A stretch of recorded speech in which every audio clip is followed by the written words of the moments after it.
if I saw another day, only to scream into the night. Nothing ever tries to change, even if I want to realize. 'Cause I've been sitting here, same old ways, taking off without the same mistake. Darling, when you go away, it won't be as simple for you.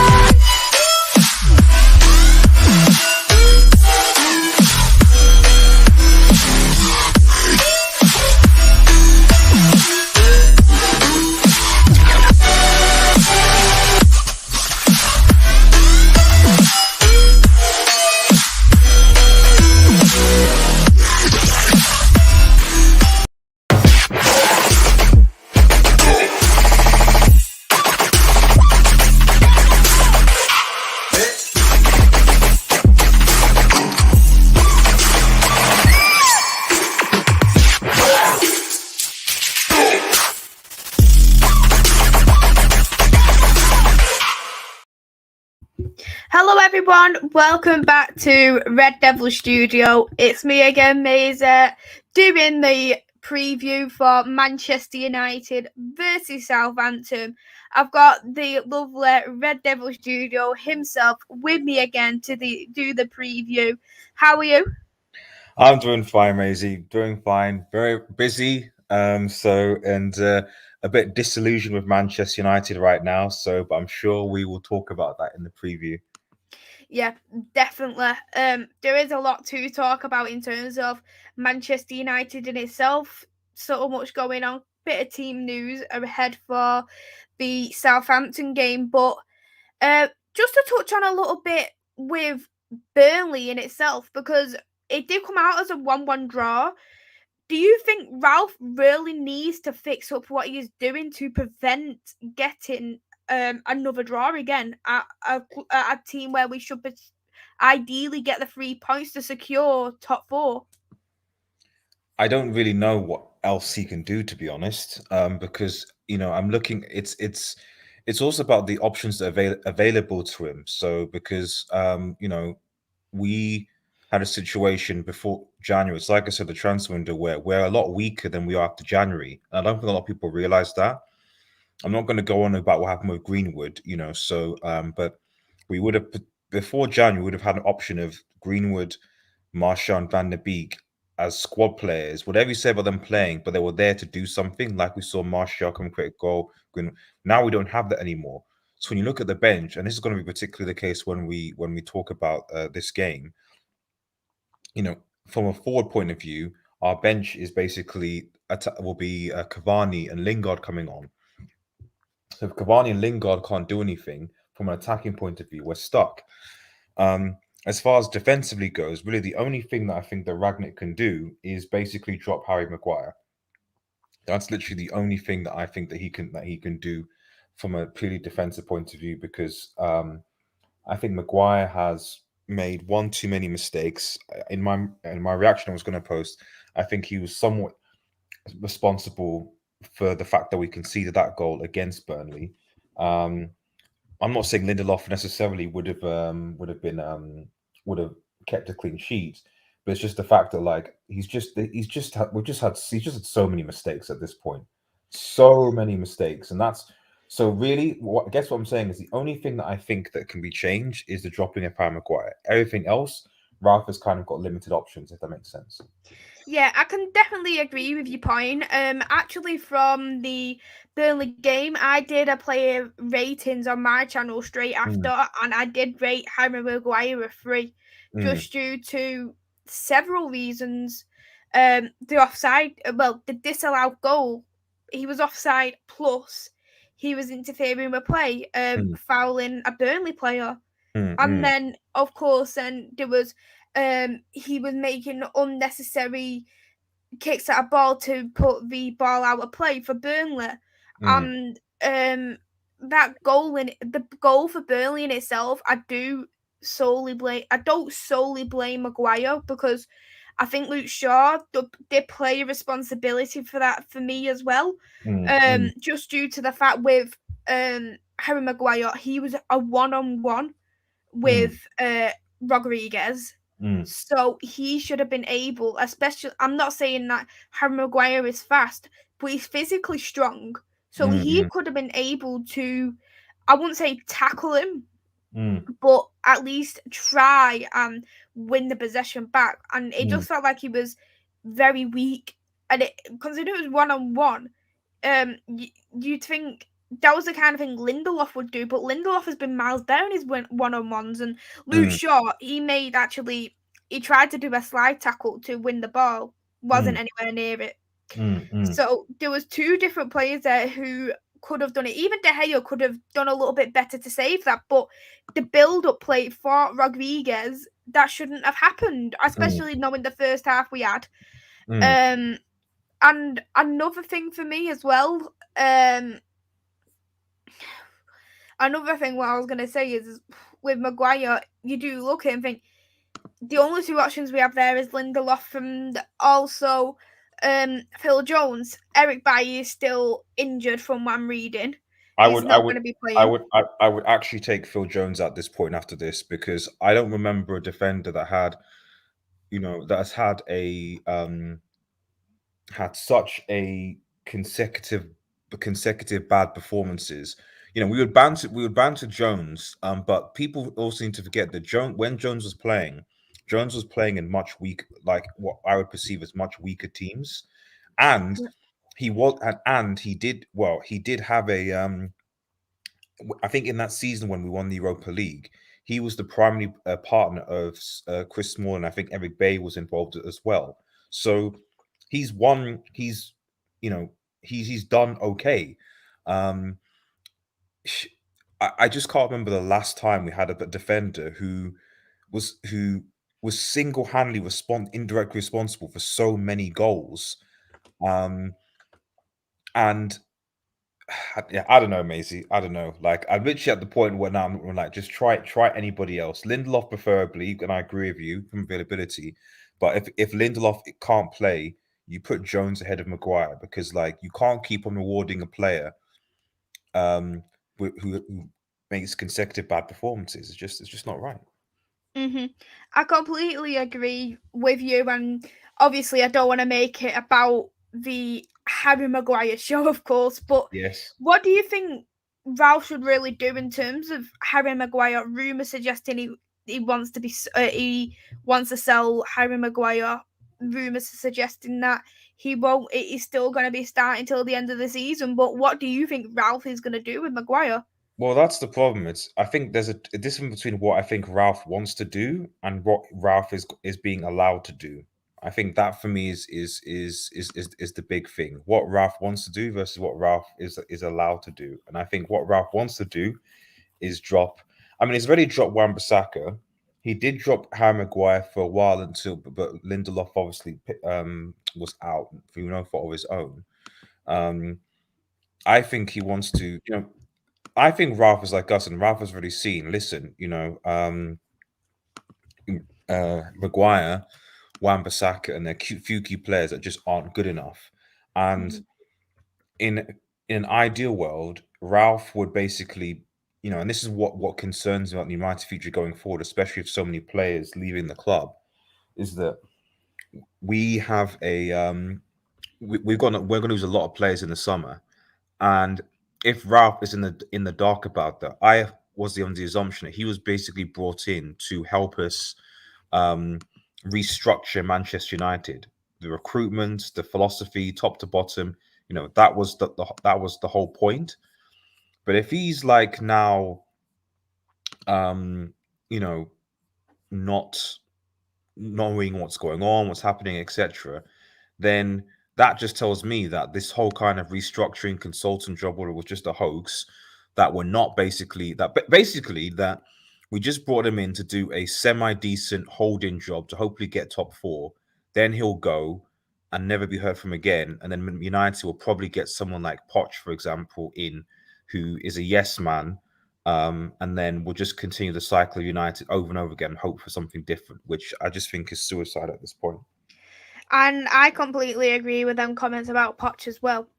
But moving off from the Harry Maguire talk, But we'll go with about Southampton. Southampton, they're currently in 10th place as it stands. They're only 11 points difference from Manchester United. They've had 6 wins, 10 draws, and 7 losses. What have you thought about Southampton's season this season? Because for me, I actually think Southampton have had quite a good season considering they've lost a couple of their key players, and I think a lot of people quite underestimated Ralph, the Southampton manager, to think that yeah, he's made a bit of they've made a bit of investment. They've got Armstrong, but not that much to stay into the Premier League. So, what do you think of how he's done so far this season? I think that they're getting into form. I think that's the key. I think they're playing themselves into form. Which is usually the case of Southampton. They start the season a bit slow, and then midway through the season they start to get a bit of almost like chemistry and start playing well. So I think that their performance against Spurs, for example, is really worrying, because I think if United are struggling to beat, and I said this before, when I was like, United struggling to beat Norwich, Burnley, and Newcastle, and then if we can't beat those bottom teams, likes of Brighton, Southampton, etc., step above those teams, and lo and behold, we've got Southampton, who I think we're going to struggle against. Brighton, I think, we're going to struggle against. When we faced Wolves, we lost against them. So it's worrying, because I think there's been a false sense of security with trying United's position, because since probably December we've been playing a lot of bottom table teams, and yet we've really not been able to capitalize on those points. Southampton is basically, for me, the beginning of when we start to play a lot of mid-table, upper tier teams. If we don't change the form around now, then basically, essentially, what I'm saying is, if we lose to Southampton tomorrow, I really, really don't think the United are going to be getting top 4. And the way it's looking, maybe a team like Arsenal might, which is not ideal. You know what? Looking at Southampton, a lot of big teams have actually struggled to break down Southampton, because you look at Manchester City. If them goals weren't disallowed from Southampton, they would have won that second game. They drew against Southampton against City the first game. They was extremely unlucky to come out with a loss against Chelsea. So they are putting that A game up for these bigger clubs in the Premier League. And the thing is with Manchester United, I don't know if you agree with me on this, but it just seems like Manchester United step it up when we play against the larger teams, like when we play against the Arsenals, the Spurs, and the Chelseas. And when it comes to the Burnleys, when it comes to the Southamptons, the Watfords, it just seems like we really struggle, because it seems like we underestimate them. Yeah, I mean, aside from that blip where we beat them 9-0 at Old Trafford, which I would love to happen again, but there's a very good chance that that's not going to happen. This is going to be a difficult game, especially when we get into the team news and selection. I think this is going to be very, very difficult. The key thing with us, like we've saying the whole entire season, is the midfield battle. And I'd make an argument that Southampton's midfield is better than our midfield. Maybe their finishing is maybe not be as well. I say our finishing's better. No, their finishing is better, because when was the last time United scored more than 2 goals in a game? Before Ralph. Before Ralph, exactly. So yes, it's easy as it's said. Like, maybe they defensively, we could maybe be classed as being the same. Maybe we're probably better defensively, because we don't really tend to concede that many goals now, although we still concede. But their midfield is better than ours, I would make a case for, and they've actually been scoring more goals. So, Maisie, you got to what hope do we have? Do we have any hope? You've got the stats. Is there any hope for United at all in this game? Oh, honestly, I'm not too sure. But the last time we did score the 3 goals, it was against. We scored more than 2 goals. It was against Brentford, and that was on the 19th of January. So it's been nearly a month since we have scored more than 2 goals. And when you do look at our last so many fixtures, so Burnley 1-1, Middlesbrough 1-1, Man United West Ham 1-0, United Brentford 3-1. When you look at things like that and you think, how were we mostly scoring just the one goal? What is it, the fact that we can't score more than one goal? And you look at Ronaldo, he's looking frustrated, and you see like Bruno Fernandes just trying to score because he wants to score. Same with Marcus Rashford, and it just seems like they're playing as 11 individuals and they're literally not communicating with each other, and it's almost like a bit of a trust issue, maybe, to say, nah, I don't want to pass to him. I want this ball. I want this goal. Doesn't matter if he saves it because it'll class as my shot on target. And I think that's where it is for Man United forwards at the moment. Yeah, it's a bit. There doesn't seem to be any team chemistry, basically, or team unity. Like, you look at the way they play, and it's like, we're so into the season, and it's like there's no team, because usually at the beginning of the season you'd think, okay, right, okay, yeah, they've not moving on to the preseason or whatever, and then they just sort of come together and they grow into the season as certain teams do when you get familiar with playing with each other. I don't see that with this team at all. Like, I just see a team that is still trying to find each other, or maybe they don't want to find each other anymore. There's cliques, there's different things. Maybe because Rangnick is only going to be there for a while, so players don't care, which is fair enough. But given the fact that it's weird because I don't understand really how we extended Cavani's contract. We essentially bought two new forwards in Sancho and Ronaldo into the team, and somehow we're not scoring as many goals. And I wouldn't even maybe you can make an argument before that we don't create as many chances in the midfield, but I'd make a case that certainly in the last couple of games we created enough chances. So I know a lot of people going on about our midfield, but to be honest, for the games that we've won, we've beaten, we've created enough chances, but our forwards have not put them away.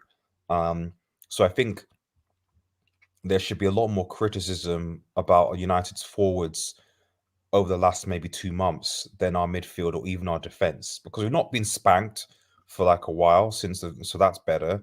And when our midfield, has been okay, and we have created chances for our forwards, why aren't they putting them away? That's the question. That is an extremely good point. 30 total shots there in that Middlesbrough game. And you do look at the other games in itself. Rashford alone had 3 shots on target. Cavani had 2. Sancho had 2 shots. Ronaldo had 3 shots on target for Burnley. These are all for Burnley.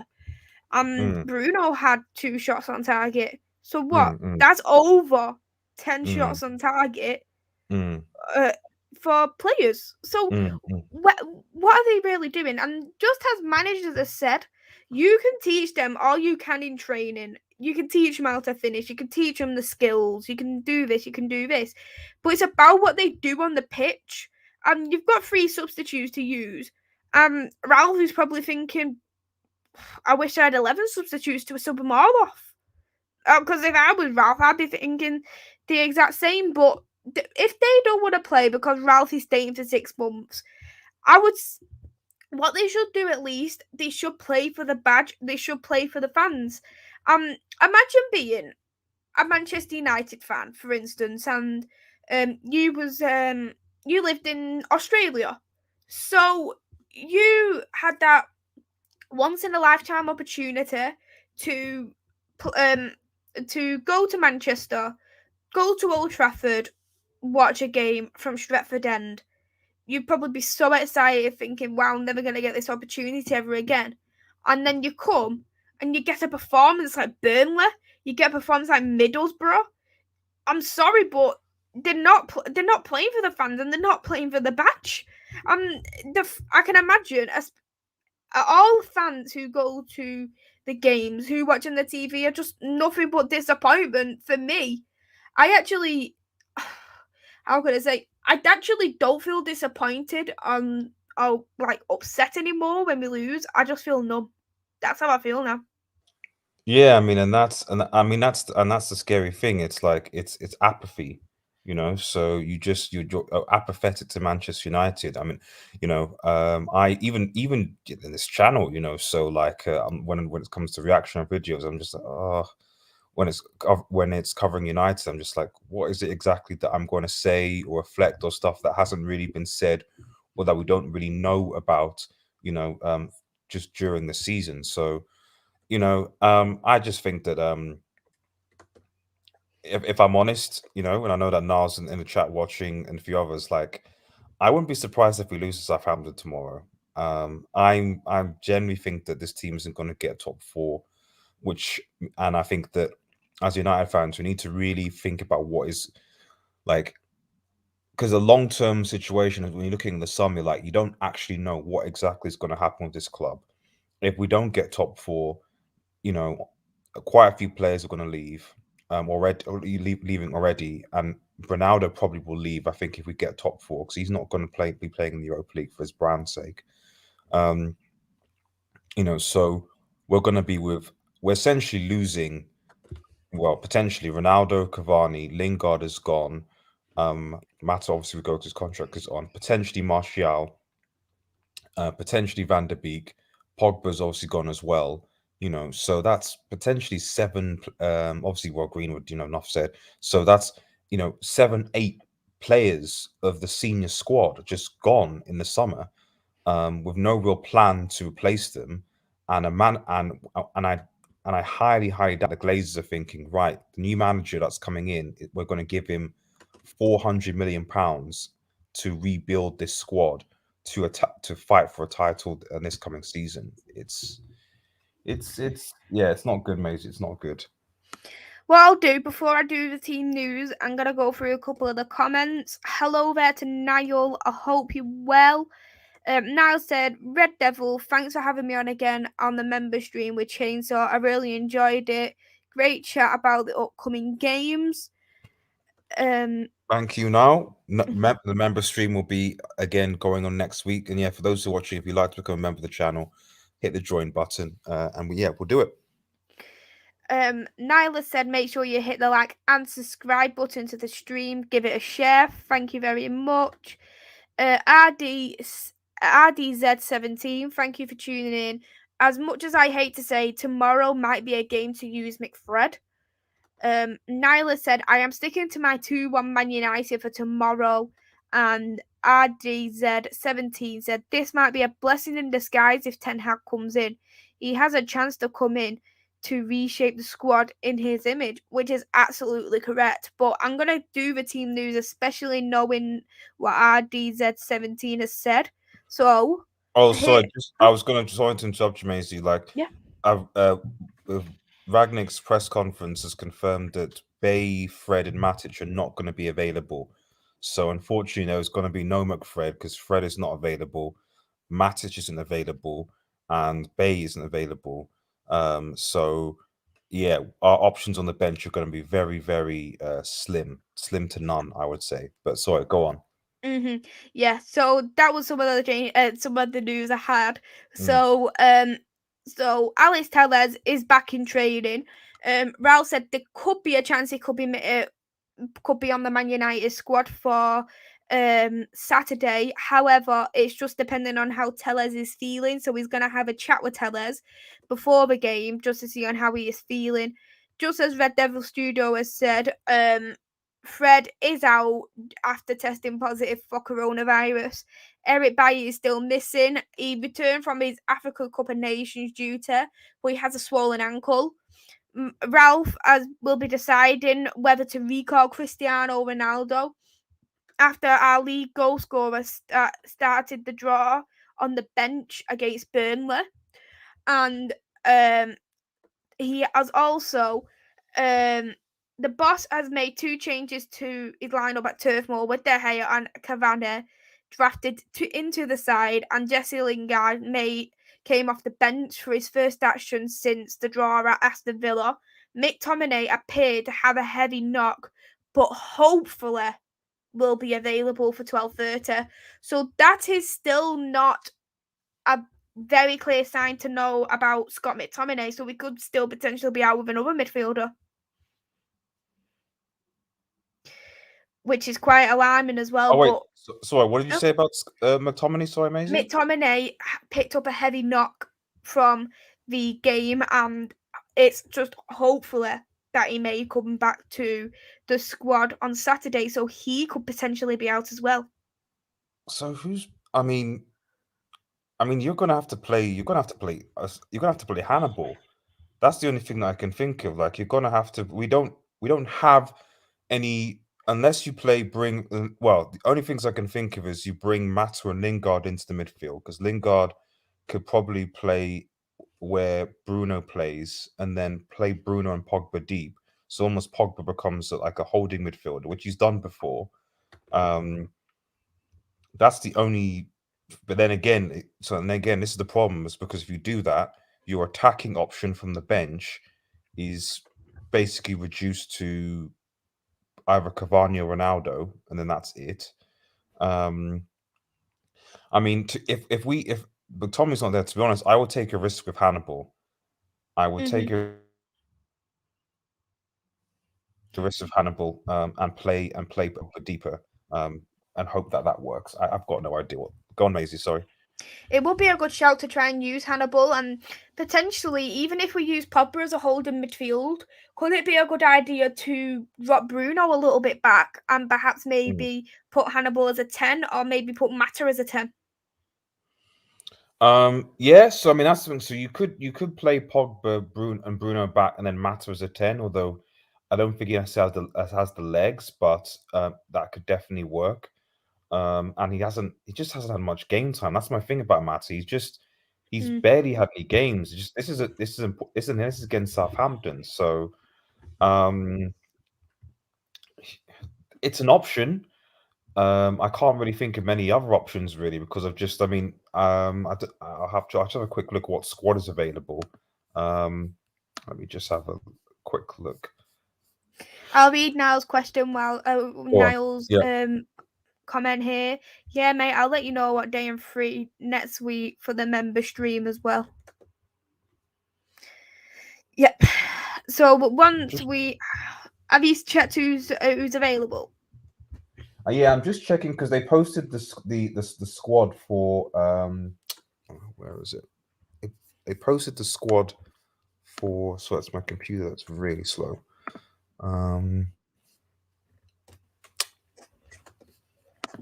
Okay, United squad versus Southampton. At least if we see the squad that's available, then we might be able to make a. Yeah. Okay. Early. Sorry, 1 second, Rosie.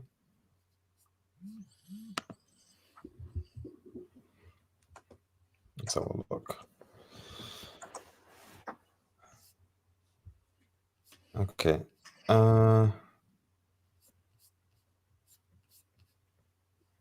Okay, right. Okay, so confirmed United squad player members versus Southampton. De Gea, Dean Henderson, Tom Heaton. I don't know why we always carry 3 goalkeepers, but it is what it is. Dallo, Wan-Bissaka, Shaw, Telles, Varane, Maguire, Victor Lindelof, Phil Jones, Scott McTominay, Paul Pogba, Juan Mata, Bruno Fernandes, Jadon Sancho, Jesse Lingard, Ansi Elanga, Marcus Rashford, Cristiano and Edison Cavani. So Hannibal and others aren't even in the squad members. So really, I guess we're just hoping that McTominay is McTominay's going to be fit to play. Yeah, exactly. So we might as well try and make our prediction as best as we can, aren't we, for this game? I'm going to go with the goalkeeper anyway. I'm going to stay with David De Gea if you're agreeing with that. Yep. That's not going to change. Yeah, 100%. He isn't going to be moving. And even for the right back, I'd even say that Dallo will be staying there as that right back option as well. Yeah, no, I think Wan-Bissaka is, unless Dallo gets an injury, I don't think Wan-Bissaka is coming back into this team. anytime soon, to be honest. No, definitely not. You can argue that Wan-Bissaka is definitely one of the best in defending, but in terms of right backs now, we need someone who can do both, like what Reece James can do from Chelsea. And if you can only do one or the other, well, people obviously prefer that more of a forward right back than they do a defensive right back because it works a lot better, like Trent Alexander-Arnold, for instance. Mm, mm. I know, yeah. I mean, and to be fair, Dallow's defensively has actually improved, so I think that, he, at the end of the day, like, is he like one of the best right backs in the world, him and Tellez? No, they're not. It's just that right now, they're better than what we have. It's as simple as that, really. So Luke Shaw could have made a case last season when he was on fire for that period, but he's just now completely just fallen off the rails now. Wan-Bissaka was never a top class right back in a sense of both attacking and defensively. Defensively, he was, but attacking wise, no. So, but now we need more than that. So, yeah.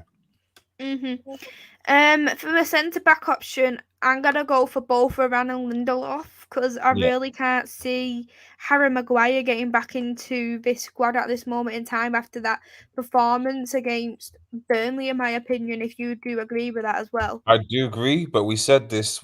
I remember when we did the Burnley last one. preview, and we're like, Lindelof is definitely coming back into this team. He's available. He's coming back, and Maguire started. And this for me is Ragnick's understood. Every whatever other team Ragnick picks is superfluous because it's based on availability. But this is the one where you're like, we have 4 available centre backs. Varane will always start, and so the question is, who is going to be next to him?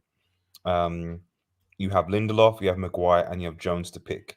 All you have to do is pick a player that isn't Maguire. That's it. Anyone but Maguire. Anyone Pretty but Maguire. pretty much.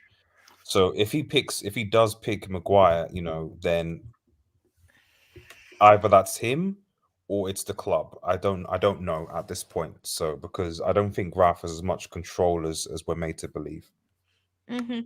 Left back is actually an interesting one with Alex Telles coming back. So there's a bit of that competition there between Telles and Luke Shaw. And I think due to the fact Luke Shaw was at responsibility for that goal, I actually think Alex Telles is going to come back through. What do you think? I think Tellez if Tellez is available, I think Tellez should play.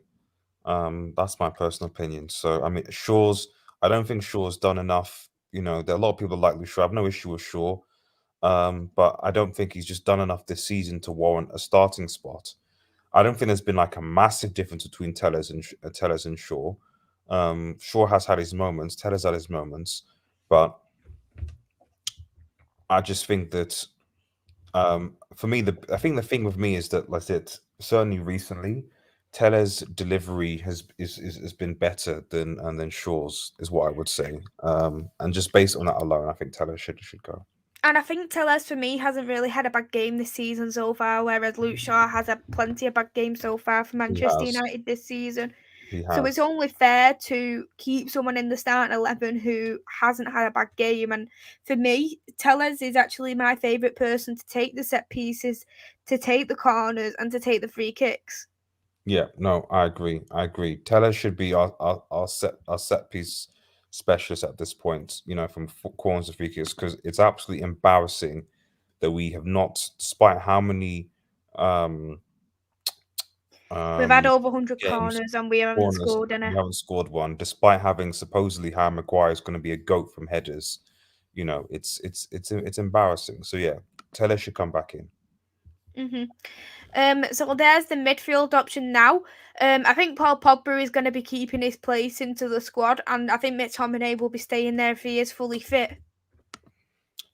Yeah, I think it'll be Pogba and McTominay. I don't like the idea of playing a holding midfielder who's injured there. I would rather, if at the end of the day, like if McTominay isn't fit and can't play, because he's not quick. McTominay isn't even quick, and we need this hold midfielder. Like we're already going to be dominated by Southampton's midfield, in my opinion. So you're playing a potentially injured midfielder who's not that quick. I would rather at least Pogba and Bruno and then have Pogba drop, because Pogba's played even at centre back before when it was that bad. So have Pogba drop, be the holding, have Bruno there, and then play maybe Mata in the cam position. Given his, I think Mata was in the squad if I recall. I think he was, yeah. So yeah, and then play Mata in the cam position or Lingard, something like that. Yeah, because it would be interesting if Scott McTominay was dropped, because you could put Bruno there in that position, maybe even Mata in that position as well. There's two different people who could go there alongside Paul Pogba, because I don't think Paul Pogba has no reason at this moment in time to be dropped from a Manchester United squad. Oh yeah, he's not going to be dropped for simple just of our midfield availability. We let a midfield and a forward leave on loan, even though for depth of squad we need both of them. This is the period. These are periods where like a Van der Beek should be playing. I still have no idea. It's one of going to be the great mysteries of the club, where like I have no idea why Van der Beek couldn't get into. So, for example, today it would have been easy to be like, oh, okay, just play, Van der Beek here. To this. Here's the question, though. Well, I know we're saying Donny would have been that it could have been used for Donny, but would Donny have played in this? Oh no, that's the thing. He wouldn't have. McTominay would have played. So even though, to be honest, nothing that McTominay has done is not that I've seen Van der Beek do. Even though Van der Beek is not a holding midfielder, but what a lot of people give praise for McTominay is more about what he does in the 6-yard box with his long range, with his ability to strike the ball from outside the box, not his holding ability, which I think that Van der Beek is better. So, but like I said, I think regardless, we're going to get dominated in the midfield, and I think it's a risk to play a half-fit McTominay in the midfield when we're going to struggle. I think in the attacking midfield, of course, it's going to stay as Bruno Fernandes, the man who never gets injured. He's only ever been out twice in his football career, one with the flu, one with a knee injury. So he's been out a total of 12 days as a footballer in his entire career. So it shows his injury record is brilliant. He hasn't shown any kind of signs of knocks at Manchester United. So as long as it stays, he is staying in that attacking midfield role, if you agree with that. Yeah, no, I agree. Whether he should be there remains to be seen, because I think that him and Rashford, to be honest, have not been good. Yeah, I definitely do agree with that. Bruno for me, I don't say he's been out of form, because when I do look at it, that he's still got the highest assists in the Champions League, the highest chances created. He's got the same amount of goals in the Premier League as Cristiano Ronaldo. Considering Ronaldo scores a lot of goals, that's quite concerning. That attacking midfielder has got the same amount of goals as Ronaldo, and Bruno hasn't even scored any penalties this season. I mean, you could see a similar thing at Chelsea. You look at how many goals do Lukaku and Werner have compared to the other players. They're not even the highest goal scorers. So it's They're right backers. Exactly. And I had a problem with it, and that's where I guess the defense comes under criticism, because Chelsea are third, despite the fact that their attackers have not been great this season, like at all. So how are they third? And they're third because their defense, at the very least, so is a lot more. Well, the defense and the midfield is incredibly a lot better than ours. So that's the problem with United right now, is that if we can't score, you have to be able to at least keep a clean sheet. And we can't seem to be able to do that. So we can't score goals and we can't keep a clean sheet, and that's why we're where we are. Right midfield for me. Well, this is interesting because Sancho actually played on the left and had such a good job. So I actually think Sancho may potentially go as a left wing player again. And I think that he might start Rashford again, but put him on the right. What do you think? I think that's Well, what they're going to do as more of a tactical kind of thing, just due to both the feet, because we know Sancho can play both, and Rashford is better on the left, but we're seeing Rashford more on the right. there's a part of me that thinks that he's going to bring Alanga back into this team. And you think Sancho's going to move over to So the right, right? yeah, I have a feeling that Alanka is going to come back in, because Rashford again didn't do particularly well in the last game. You know, if we're going based on like opportunities and stuff and giving people opportunities, then the two players that just based on availability that should be dropped are Rashford and Maguire. So Maguire should be dropped for Varane, and Rashford should be dropped for Elanga. Um, you know, Bruno, it is what it is. What it is. I just think that's short on the midfield options right now. So the midfield is going to be what it is. But that's what I would be. I would rather have that option, to be honest, having Alanga Mm, started, but mm, just a small part of me thinks that Sancho's going to go back on the left and Rashford's mm. going to be on the right. And also, I just think that like Rashford as a bench attacking option, or at least I think is better. It's right now. I think it's better for Rashford to come off from the bench and run in the last sort of 30 minutes, than for him to start. So because I just think he's just going to be too frustrating to play. So yeah, that's what I think. And I think for the striker role, I think Ronaldo is going to come back in, because I Yeah, don't think Edinson Cavani had that impact what we was hoping that yeah, Edinson Cavani would have truly have had. yeah. And it's quite disappointing, because I really do like Edinson Cavani as a player. And Mm. that was actually, for me, Edinson Cavani's worst game as a on the Manchester United shirt. Yeah, he didn't look like he was. It sounds to me for Cavani as much. I think he's a solid player, So, but it feels to me like he's almost like already checked out because he's not going to be here next season. He came big about a bit late, because he was still, we gave him more time off after the bit of the break, So, it just feels to me that he's kind of checked out a bit. My only hope really is that um that these guys play step up for the Champions League at least, because it just feels like regarding the league that no one is really interested anymore. Yeah, I 100% agree with that, and I think they're just not interested whatsoever. Though I don't care. Mm, I don't think it's whatever competition we have. I don't think they're truly interested in actually performing and actually winning. mm, But before we wrap up, I'm gonna go with the rest of the comments. Niall said De Gea, Dalot, Varane, Lindelof, Telles, Scott, Pogba, Sancho, Ronaldo on the left, and Cavani will be playing for him with Bruno as the attacking midfielder. It's interesting about Ronaldo being on the wings, but I just think Ronaldo doesn't have that pace anymore, and he doesn't press like he used to when he was younger. So no, he isn't the ideal. When you look no, at it now, he isn't the ideal situation to play him on the left. And I think if you play Ronaldo and Cavani in the same team, you've got to have him two at the front. So maybe have to change to a 4-4-2. no, yeah, no, exactly. So I think people forget the Serie A is a lot slower than the Premier League.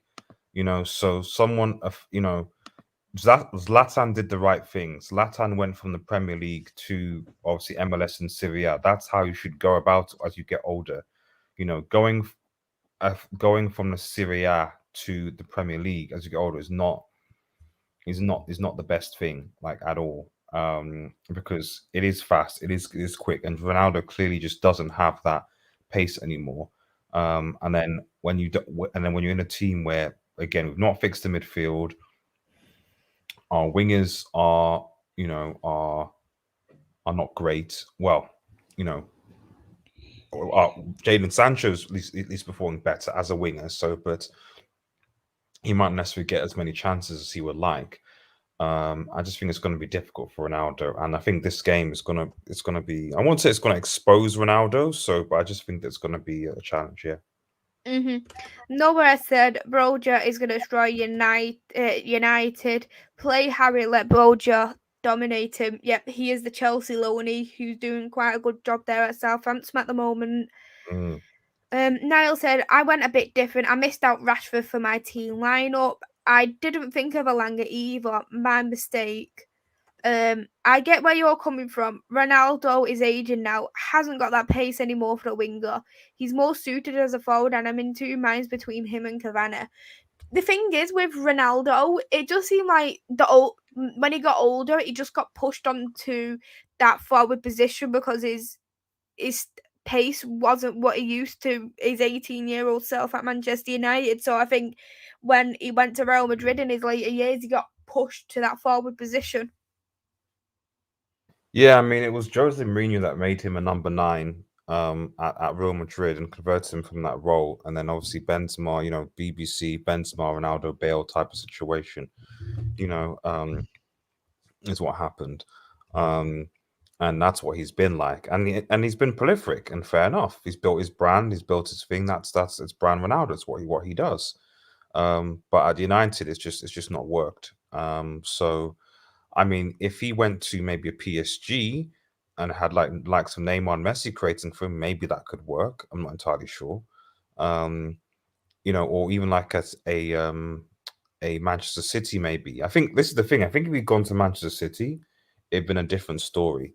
But United, it's not going to work, unfortunately. So I'm gonna wrap up the stream here. Thank you so much for coming back on again. I'm gonna do my score prediction. I'm gonna go for 1-1. I can't see us winning, so I'm gonna go with a draw, and I think it's gonna be a 1-1 draw. What do you think it's gonna be for the score?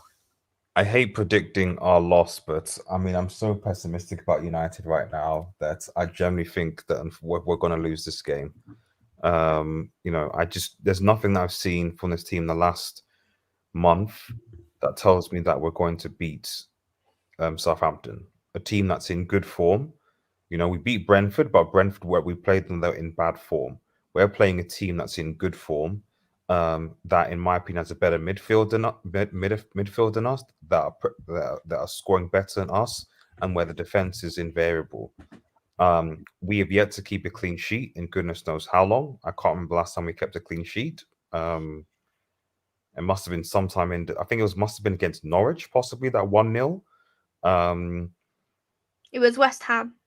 West Ham. Yes, so we did keep a clean sheet at West Ham. That's fair. I don't want to be completely. I think we will score, but yeah, I think it's a 2-1. It's a 2-1 win to the Saints. And I know that I shouldn't be predicting a loss on the United show, but that's my realism right there, unfortunately. So yeah, I think Southampton. I'd love it to be 2-1 to United now. I would love it, but I just think that Southampton will have too much, and I just don't have I don't see the evidence from this team that we can put up a good performance, unfortunately. Yeah, thank you so much for coming on today. Everyone hit the like and subscribe button to Red Devil Studio if you're new. And you can catch me and myself on my channel, which is Devils United. Plenty of stuff coming up on Red Devil Studio, things coming up as well there on my channel too. So go and check us both out, and fingers crossed we will get the 3 points on Saturday. But we will see you very, very soon. Goodbye for now. Take care, guys. Bye.